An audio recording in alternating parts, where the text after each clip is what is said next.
What is up, guys? Welcome on back to TK's Garage. And man, the California DMV story just gets crazier and crazier and crazier every day that this continues to go on. It's just ridiculous. So I saw this post, I saw this thing over on Fox. I think it was yesterday morning, and I didn't have a chance to really talk about it. So we're going to talk about it here. But boy. Yeah, let me just roll this. You got to see this, and then we'll come back and discuss.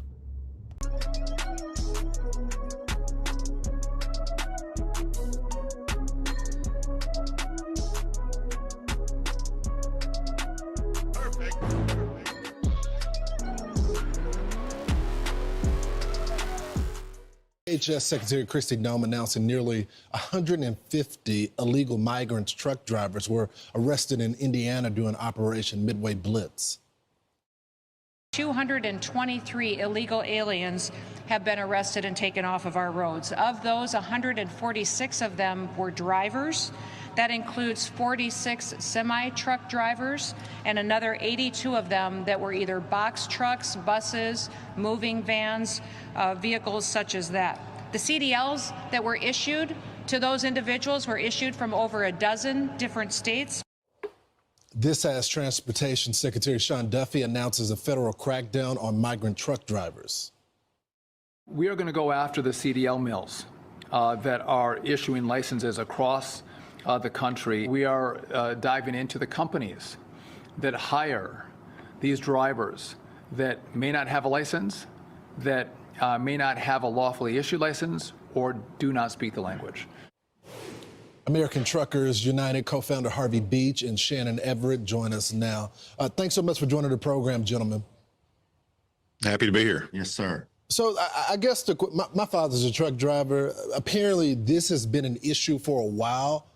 I guess the major question is, how are these folks, individuals, some of them that don't speak English or read English, able to pass these tests? Yeah, so this has really exploded over the last 5 years, and in what's known as a non-domiciled, the proliferation of a non-domiciled CDL, and also what's known as a B1, B2 border crossing card. And so, you know, there's been an effort across the industry to reduce standards to solve a so-called driver shortage. And in doing so, they relaxed the standards for these driver's licenses to be issued, but only in certain states. You know, one of the things that they found in the sting in Indiana and also the sting in Oklahoma is that all of these drivers are coming from the same regions in the same areas. And so there's a lot of illegal activity going on. And I think that's demonstrated in the fact that not every state's participating in this activity. So, Harvey, I guess the big question is, have other drivers on the road complained about this? Was there a shortage in truck drivers? I mean, you can make a really great living doing this. I'm sure there's plenty of Americans that want these jobs.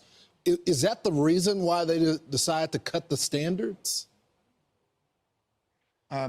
There has not been a driver shortage, Lawrence. There is a lack of pay versus the lifestyle that our drivers have to deal with out there.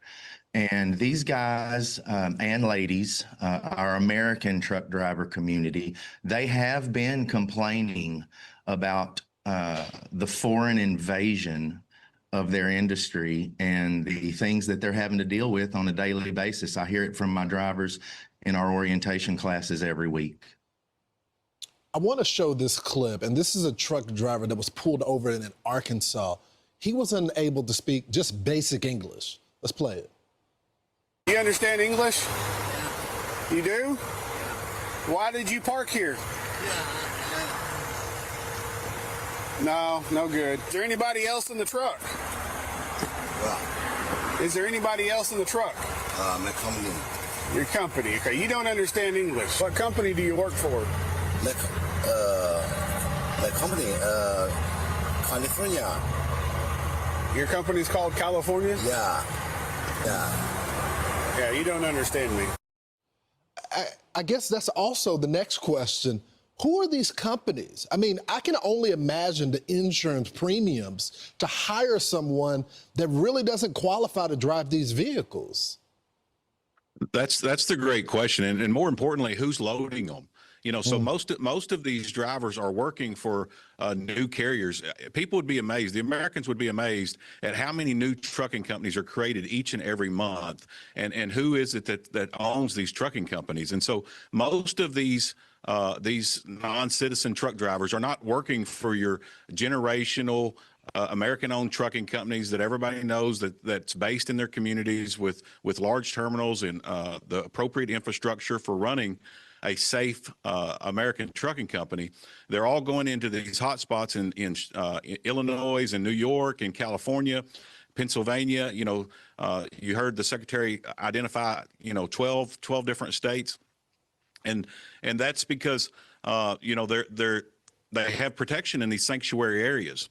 And so the real question I think America needs to start asking in each one of these wrecks is whose freight was on the truck, and Right. why are these shippers not being held responsible for loading people that can't even speak English? And they can't say they don't know, because the guy has to go on the dock, talk to their employees when the truck gets loaded, and get handed a bill of lading. And what we found is that a lot of these shippers now are offering multiple different languages on their check-in screens and with their dock workers. And so it's a huge problem across the industry, and we need accountability for the shippers and brokers. People die as a result of this. Something has to change real fast. Gentlemen, thanks so much for joining the program this morning. We really appreciate it. So as you can see there, man, between the different experts, legal analysis, Gavin Newsom is going to be in some trouble if he decides he thinks he's actually really going to try to run for president.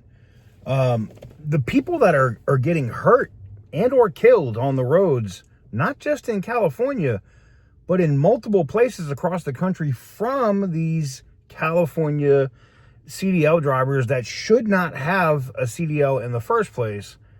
I think it derails. I think that issue by itself would probably derail his campaign. I don't see how it can't. You've literally, they're now starting to publish and put out, hey, we have memos from the governor. We have this. Because look, don't think the people at the DMV in California ain't in let's cover our ass mode right now, because they are. 100% they are in let's cover our ass, because if we don't, we're going to be screwed. So none of this surprises me in the least. I find it interesting when I see stuff like this happen, because it's just like, you would think that both sides have some level of common sense. You would think, right? Maybe not. I'm just blown away. Let me know what you guys think in the comment section down below. Give the video a big thumbs up if you like what I do, and hit the subscribe button if you haven't already. And as always, stay petty, my friends.